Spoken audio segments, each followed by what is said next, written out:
Hello and welcome to Eden Live, where I am reading all of Eden by FREI live on Facebook and on YouTube, and eventually these clips then also do make their way onto Instagram IGTV.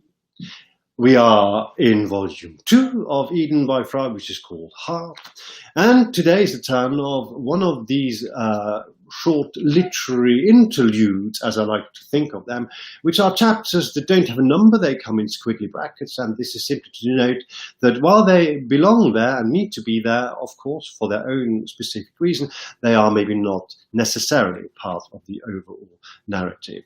And this one is called Detour. The incident with the van was unnecessary. It never really happened, of course, but that, considering how unnecessary it was, may be just as well. I had found myself on the edge of a village called Checkenden, waiting for someone to pick me up from the Cherry Tree Inn, where I had spent part of the night. The other, earlier part, I had spent in a converted barn making up words to no end. These words were then taken by 4 or 5 individuals of varying degrees of expertise, importance and relevance to the task in hand, and essentially messed around with much in the way I don't like.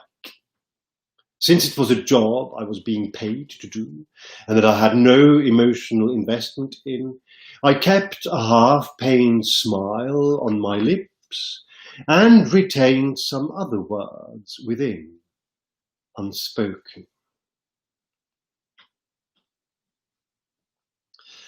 By 1:30 in the morning, it had been decided by one person or another who was in one way or another involved with the project that it was now time to call it a night.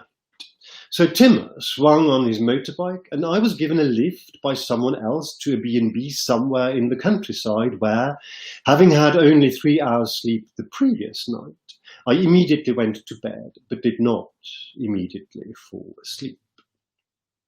Instead, I lay awake for a few minutes, pondering what my life had come to, and wondering whether Timmer felt, as I did, that it would be comforting and reassuring now to hold on to each other, to curl up in one bed instead of the 2, and to rest in each other's arms for a while. The option existed of knocking on his door and asking him outright, but I was too tired, and also, as so very often before, I felt that doing so might just jeopardize our easy and uncomplicated friendship. I woke up amazingly refreshed. I am not good in the morning. I do not get up and trill a summary tune. I do not sing in the shower. I don't, at this point in my life, yoga, and I don't jog. The only time I get to see dawn is when I'm still up from the night before. But the job in the barn appeared to demand that, having left there barely 6 hours earlier, we return and continue the dance of irrelevance. Timmer and I had a hearty breakfast, which it later turned out I enjoyed more than he did, and he then swung himself back on his bike while I waited for the shortish man with the blonde eyelashes to drop by and pick me up in his car, as he promised to do the night before.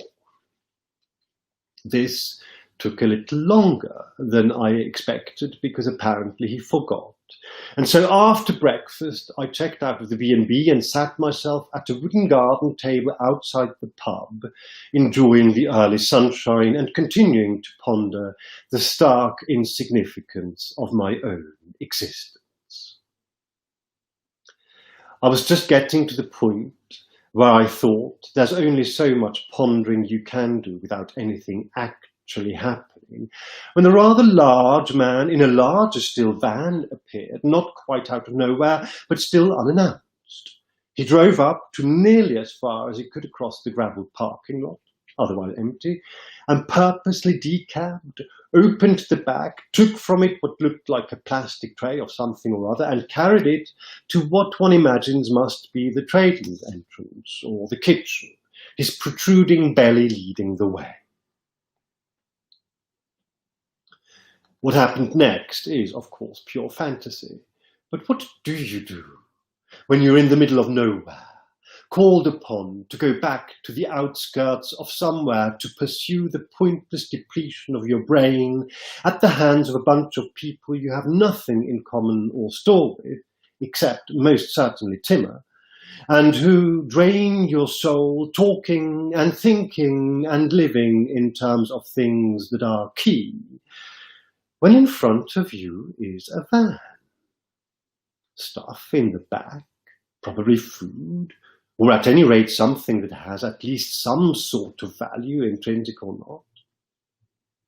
Engine running, cab door open, driver at least 20, maybe 30 seconds off guard, possibly more. He'd never dream of somebody doing what I did next. A few seconds passed. Tick, tock, tock, tick. No sign of him yet. Cab door open, engine running. I would be caught within minutes. Or would I? I slide off the pub bench on which I had perched and pick up my backpack, not very large. I take 2 paces towards the van, maybe 3. No sign of the driver. What is he doing? Probably having a chat with Chef, or with the girl at reception, more likely. 20 paces, 24, 30. I'm not really counting. I step up to the door nearest me, passenger side, on the left. The slide across to the driver's seat will be awkward. I unsling my backpack when... Oi! Large man looms even larger as he strides towards me, red-faced with rage. For once, my brain cells don't desert me. Cool as a cucumber, I reach across the wheel and turn off the engine. Slide back down, reslinging the backpack, and look at him frankly as he approaches. Oh, I'm so sorry. I thought you might be a while. Fucking this, bloody that, and the usual, but my boldness, I believe, stunned him into submission. He slammed the back shut, heaved himself into his driver's position, and, revving loudly, took off. He could have crushed me, decked me, or punched me. Nothing of the sort. He just made his departure loud. I felt a little prouder that morning than I had done before, not for infuriating a simple bloke, but for daring myself a tiny bit further towards the edge. Perhaps, I then thought, that's my lesson today. Perhaps I should simply adopt a more adventurous style of living and push myself further a little now and then to the end.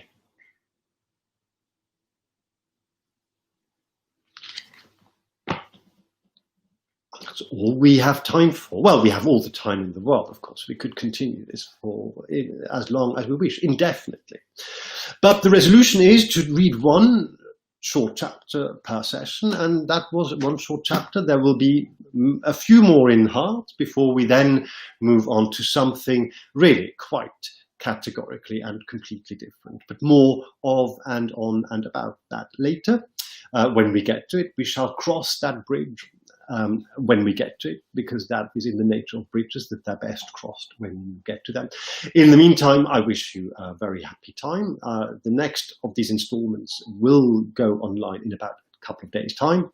So if you are at the end of the recordings, if you're up to date, then that's, and watching this in real time, then that's how long you will have to wait. And if you are watching this at any other time, then you may well be able to simply skip along and continue with the next installment. Until then, take good care, love and let love, and see you very soon. Bye-bye.